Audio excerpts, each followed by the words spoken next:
Hey, what's going on, guys? How is everybody doing?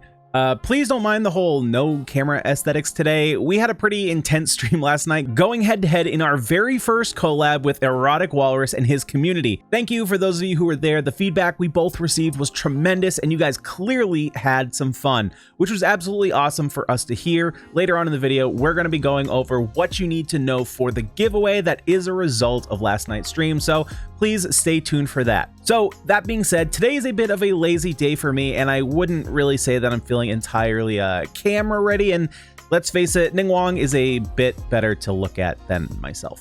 So then, I think we all know at this point that there's a bit of a content drought going on, not only in-game, but in the Genshin YouTube community. We really haven't had any substantial content come out since Dragonspine in 1.2, and that was content that you could clear in a couple days, really.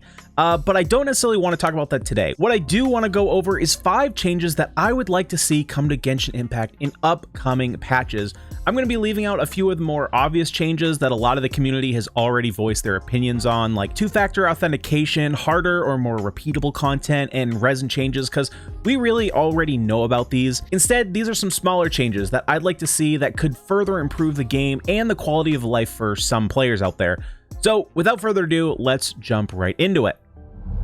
So first up is a co-op change that I didn't realize how important it would actually be until I started doing complete world crystal runs with some of my friends, and that is adding a feature that would either let you ping a player in your party to see their location on the map, or just straight teleport to them. When we're doing crystal runs, it's not exactly a straight line. There are certain points where it's easier to teleport to the next location rather than continue on foot, and sometimes those locations are quite a ways away from where we currently are. It would be a huge help to be able to focus your map on the location of a player, or, like I said, just teleport to them. Does this not exactly line up with the whole waypoint system of teleporting? Sure, it kind of gets around that system, but is that really a big deal? We also already technically teleport to our party members when we join their world, so it's not like this feature isn't already in the game. Next is a change to elemental resonances, Hydro to be specific. I know a lot of people aren't a fan of the Electro resonance, but I'm a bit more okay with that than most people, I think. But I'll give my thoughts on that on a future video. Hydro resonance needs a complete overhaul. A 30% healing buff is just pretty much useless. Let's look at a hero like Chi-Chi. She has absolutely absurd large amounts of healing potential already, right? We kind of already know this. But if you talk to a lot of endgame players who are, going about clearing floor 12 on 9 stars on their first try, most of them are going to tell you that Chi-Chi is a very good healer, but arguably too good, which is a bit weird thing to say. But basically, because overhealing isn't really a mechanic at all in this game, once you hit 100% of your HP, that's it. You can't heal anymore. So if that's all your healer is, they essentially become a dead unit, because that's all they're being used for is heals. So unless they're capable of further utility or damage, like a Jean or Bennett, really the amount of healing doesn't really matter. It's what further utility they can provide once the healing is over. So most of our dedicated healers are already capable of healing a team in decent time, so there's really no reason to say, like when you're building a team, I'd really like an extra 30% buff on my heals. Instead, what I'd like to see is Hydro Resonance becoming an energy recharge buff. Let's look at the heroes we currently have in the Hydro element. We have Barbara first. Doesn't really benefit here, but, she could always get to her burst faster. That's cool. But we do have Mona, and her damage already scales off of energy recharge. And, of course, if she's on your team, she's pretty much there for a burst, so she's obviously going to benefit there. Okay, that's one win. Xingqiu, his burst costs 80, and his biggest challenge holding him back is a skill with a 21-second cooldown. So without Sacrificial Sword, his performance really lacks. So he benefits a lot from energy recharge. And then there's Child, who actually can't generate energy on his own from his skill. He can generate energy once you get him to C2, but I'm pretty sure that most players aren't going to go that deep on Child. So he does also benefit here. This would also make Hydro Resonance something that players would actually strive to build around, similar to like Geo or Pyro Resonance. I've also had suggestions from viewers that maybe this is better for Electro Resonance, and Hydro could be something like cooldown reduction, but either way, Hydro Resonance desperately needs a change. Now, in that similar vein, there's a reaction that I feel is just underwhelming compared to all the others, or I guess this is technically a byproduct of a reaction, but that's Shatter. To me, Shatter feels quite underwhelming. Yes, it is technically just a side benefit of utilizing the freeze reaction, but even so, freeze also feels quite underwhelming compared to the other reactions. Of course, you're not doing damage, but you can take advantage of like the Blizzard Strayer set or having 2 Cryo Heroes for the extra crit chance in order to increase your damage. But compared to the other reactions, it feels to me that Shatter and more or less the freeze mechanic just doesn't cut it in terms of damage and takes a little bit more time and effort to actually reap the rewards of this reaction. Now, I don't think that we actually need a buff in terms of the damage, but it would be nice to see something like a 10% defense reduction or something along those lines to give it a feeling like it has a little bit extra utility rather than just like a measly amount of white damage that it has right now.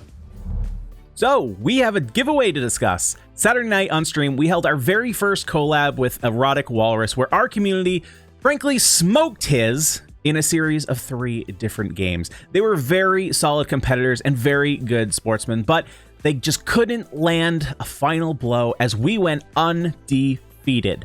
So, because of this, our community has won for you a total of 2 Welkin Moons, 1 Battle Pass, and 1 Tier 4 Primo Gem Pack, all of which will be given away on Erotic Walrus's livestream Saturday night as he is providing the prizes for my community, and I his. In order to enter, you have to do 4 different things. You have to be subscribed to both myself and Erotic Walrus's channel. I'll be leaving the link to his channel down in the description below. You have to be a member of my Discord, and finally use the word victory in a comment below. Walrus will be using a random comment selector from this video, and will be using that keyword to select winners.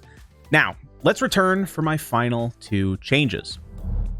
One of the biggest struggles we come across as we get our units leveled up to almost their max potential is not actually the artifact grind like you may think, although that is of course one of them. It's the weekly boss grind for talent level up materials. Every week you can only fight the bosses once, and at max they can drop 3 of their talent ascension materials. It can be devastating to have one of your weeks essentially wasted because you didn't get the correct material you need for the hero you're building. We already have a conversion system for elemental ascension material. Why not have these for weekly boss material as well? Now, we don't need to go crazy and say that you can convert Andres materials into Storm Terrors or Child. That would probably be a bit overboard, and obviously MiHoYo is never going to do that. But MiHoYo, just let us convert materials of the same boss to other types from that same boss. It would make grinding for a specific hero like slightly faster and would be a huge quality of life improvement. And finally, my number 1 change, the one that plagues me more than anything, the challenge that haunts me every single day, is this damn pig. If you don't know, when you teleport to this location, there's a pig that'll attack you as you spawn in. It doesn't happen every time, since he does despawn, but I hate to say that there is a reason that I have this achievement. MiHoYo, this is absolutely game-breaking. I don't know if I can even continue on in this game if this is the type of thing that you can't be bothered to fix in your game.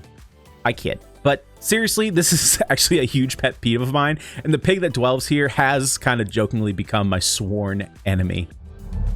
So that's it, guys. Those are 5 of the changes I would like to see in upcoming patches. I, of course, have other things I'd like changed, so if you do want to hear about those other things, make sure to subscribe to the channel, like this video, and hit the notification bell. That way you never miss a video. And of course, join our Discord. Links down in the description below.